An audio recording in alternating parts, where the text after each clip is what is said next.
ഇന്ന് അവള് പറഞ്ഞത് നാളെ ഇവിടെ മറ്റുള്ളവർ പറയും. ഇപ്പൊ സ്നേഹം മാത്രം പറഞ്ഞ് മനസ്സിലാക്കിച്ചാൽ മതി. നാളെ അത് എല്ലാവരും പറഞ്ഞു തുടങ്ങുമ്പോൾ നമുക്ക് പിന്നെ വേറെ വഴിയില്ലാതാവും. നമ്മളൊന്നും അറിഞ്ഞതല്ലോ, അച്ഛനായിട്ട് തന്നെ തീരുമാനിച്ചല്ലേ.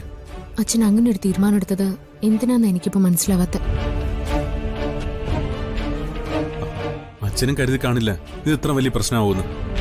ഞാൻ പോയി അച്ഛനോട് പറഞ്ഞിട്ട് വരാം, അച്ഛൻ്റെ ഈ തീരുമാനം ഒന്ന് പിൻവലിക്കണമെന്ന്. ഇപ്പൊ തന്നെ അതിനൊരു തീരുമാനം ഉണ്ടാക്കിയില്ലെങ്കിൽ ഇതിന്റെ പേരിൽ ഇനി നമ്മൾ സങ്കടപ്പെടേണ്ടി വരും. സച്ചിയുടെ മോളെ നോക്ക്, ഞാനിപ്പോ വരാം.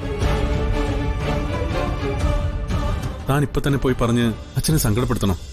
അച്ഛന്റെ സങ്കടത്തിന്റെ പ്രശ്നം മാത്രമല്ല സച്ചേട്ടാ, ഇത് നമ്മുടെ മോളുടെ ജീവിതത്തിന്റെയും കൂടിയാ. നമ്മൾ അവളെ ഇവിടെ വളർത്തുന്നതിന്റെ പേരിൽ ആർക്കും ഒരു ബുദ്ധിമുട്ടുണ്ടാവാൻ പാടില്ല. സ്വസ്ഥത വേണം, വളരുന്ന കുഞ്ഞിനും വളർത്തുന്ന നമുക്കും. ഞാനിപ്പോ തന്നെ ഒന്ന് അച്ഛനോട് സംസാരിക്കട്ടെ. കാര്യം പോലെ പറഞ്ഞാൽ അച്ഛന് മനസ്സിലാവും.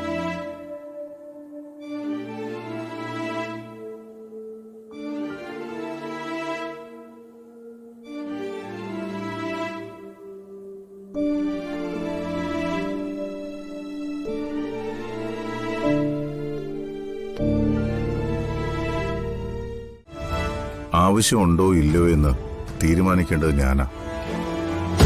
നീ ഇപ്പൊ വിചാരിക്കുന്ന പോലെ അല്ല കാര്യങ്ങൾ. എന്റെ കാര്യം അറിയാലോ, എപ്പോഴാ എന്താ സംഭവിക്കാന്നൊന്നും അറിയില്ല. എനിക്കെന്തെങ്കിലും പറ്റുന്നതിന് മുമ്പ് നിന്റെ ജീവിതം സുരക്ഷിതമാക്കണം. നീ എന്നും ഈ നെല്ലിശ്ശേരി വീട്ടിലുണ്ടാവണം.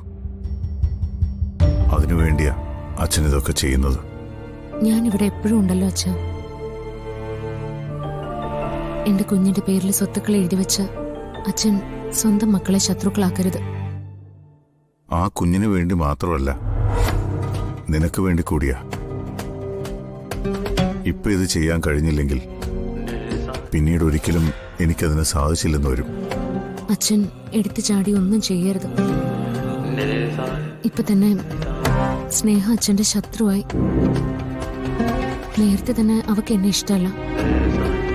ഇപ്പോ ഇതും കൂടി ആവുമ്പോ അവൾ എന്റെ കുഞ്ഞിനെ കൂടുതൽ ദ്രോഹിക്കും. നിനക്ക് തെറ്റിപ്പോയി മോളെ. ഒരു കുഞ്ഞിനെ ദത്തെടുത്താൽ നിയമപരമായി ആ കുഞ്ഞിന്റെ പേരിൽ ആവശ്യമുള്ള സ്വത്തുക്കളെല്ലാം എഴുതി വെക്കണം. അതിന്റെ ജീവിതം സുരക്ഷിതമാക്കണം. അതിനുശേഷം മാത്രമേ കുഞ്ഞിന്റെ കൈമാറ്റം പോലും അനുവദിക്കൂ. പക്ഷേ ഇവിടെ നിനക്ക് അതൊന്നും വേണ്ടി വന്നില്ല. ദൈവം ഈ കുഞ്ഞിനെ നിന്റെ കൺമുമ്പിൽ കൊണ്ടു തന്നു. നാളെ ആ കുഞ്ഞ് ഒന്നുമില്ലാത്തവളായി ഈ വീട്ടിൽ വളരാൻ പാടില്ല. ഈ വീട്ടിലെ സ്വത്തുക്കൾക്ക് അവകാശിയായെങ്കിൽ മാത്രമേ അവൾക്ക് അഭിമാനത്തോടെ ഇവിടെ ജീവിക്കാൻ കഴിയൂ. അതിനെനിക്കിത് ചെയ്തേ പറ്റൂ. അച്ഛൻ പറഞ്ഞതൊക്കെ എനിക്ക് മനസ്സിലായി. പക്ഷെ നാളെ നന്ദേന്നൊരു കുഞ്ഞുണ്ടായ ആ കുഞ്ഞിനും കൂടി കൊടുക്കേണ്ടതല്ലേ ഈ സ്വത്തുക്കളെല്ലാം? കൊള്ളാം. നെല്ലിശ്ശേരിയിലെ സ്വത്തുക്കളെ കുറിച്ച് നീ ഇങ്ങനെയാണോ കരുതിയത്? എല്ലാവർക്കും ജീവിക്കാനുള്ളതെല്ലാം ഇവിടെയുണ്ട്. നെല്ലിശ്ശേരിയിലെ സ്വത്തുക്കൾ മുഴുവനൊന്നും ഞാൻ ഈ കുഞ്ഞുങ്ങളുടെ പേരിൽ എഴുതി വെക്കാനൊന്നും പോകുന്നില്ല. അതിന്റെ ചെറിയൊരു ഭാഗം അത്രയേ ഉള്ളൂ.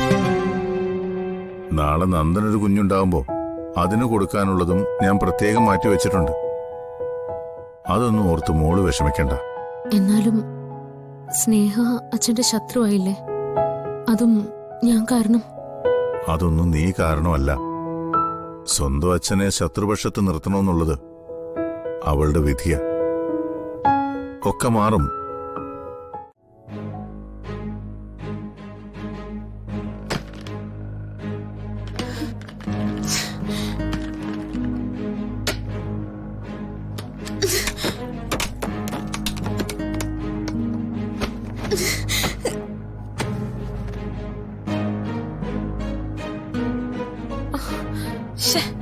നീ ഇങ്ങനെ കിടന്ന് ഭ്രാന്ത് കാണിച്ചിട്ടൊന്നും ഒരു കാര്യവുമില്ല. ഞാൻ പിന്നെ എന്ത് ചെയ്യണം?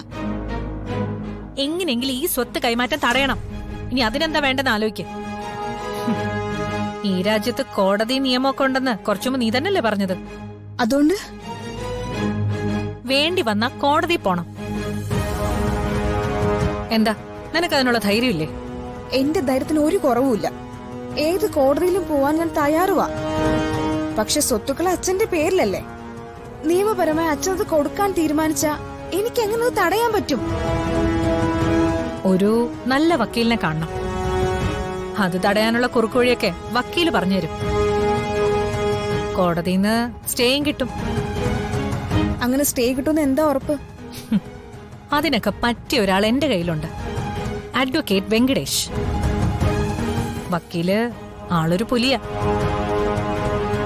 നിയമത്തിന്റെ വളവും തിരിവും കള്ളത്തരവും എല്ലാം എടുത്തിട്ട് അമ്മാനമാടാൻ മിടുമിടുക്കൻ. നമുക്ക് പറ്റിയൊരു കക്ഷിയാ. ഞാൻ അദ്ദേഹത്തെ വിളിച്ച് കാര്യം പറയാം. നീ എന്റെ കൂടെ വരാൻ തയ്യാറാണോ? അർച്ചനടുത്തിടെ ഈ തന്ത്രം പൊളിക്കാൻ ഏത് പിശാചിനെ കാണാനും ഞാൻ തയ്യാറാണ്. പിശാചല്ല, അഡ്വക്കേറ്റ് വെങ്കടേഷ്. ഞാനൊന്ന് വിളിക്കട്ടെ.